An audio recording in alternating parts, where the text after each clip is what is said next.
দ্বিতীয় রইল মুরতাদদেরকে দমন। এরা বাহরাইন এলাকা, আরবের অঞ্চলটাকে ভৌগোলিক সীমা অনুযায়ী 3 ভাগে ভাগ করা হয়, হেজাজ, তিহামা এবং নস্ত।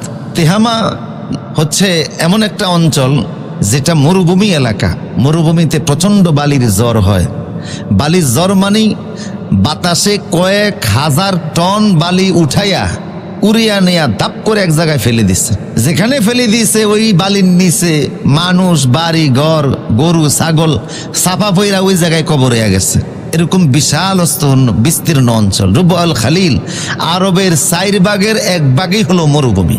মদিনা থেকে এই যে মুরতাদদেরকে দমন করার জন্য সাহাবায়ে কেরামের যে পথ যাচ্ছে বাহরাইনের দিকে, পারস্য উপসাগরের মাথায় বাহরাইন, সেখানে যাওয়ার পথে মরুভূমি পাড়ি দেওয়া লাগে।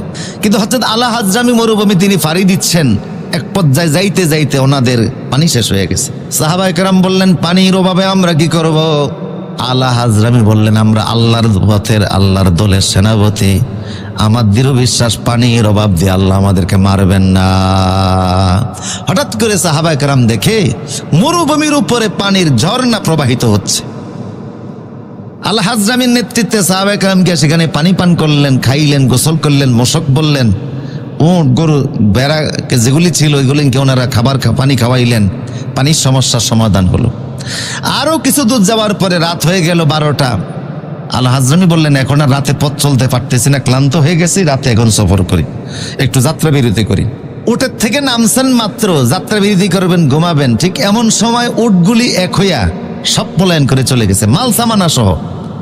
উটের মধ্যে একটা ফাগলামি আছে, এই মাঝে মধ্যেই ফাগলামি দেখা দেয়।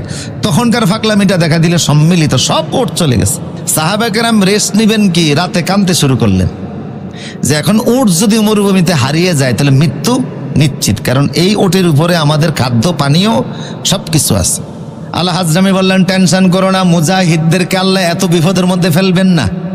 ফজরের নামাজ হয়ে গেল, এশরাকের ওয়াক্তে সেনাপতি আলা হাজরামি 2 রাকাত নামাজ পড়ে আল্লাহ দরবারে মুনাজাত দিয়ে বললেন, আল্লাহ মুরতাদদেরকে দমন করার জন্য মদিনা থেকে বের হয়েছে, প্রতিমধ্যে আমাদের ওট হারিয়ে গেছে, আল্লাহ আপনার সাহায্য চাই। মুনাজাত তিনি কমপ্লিট করার আগে নজর করে দেখেন হারানো সবগুলি উট মাল সহকারে এসে সামনে দাঁড়িয়ে আছে।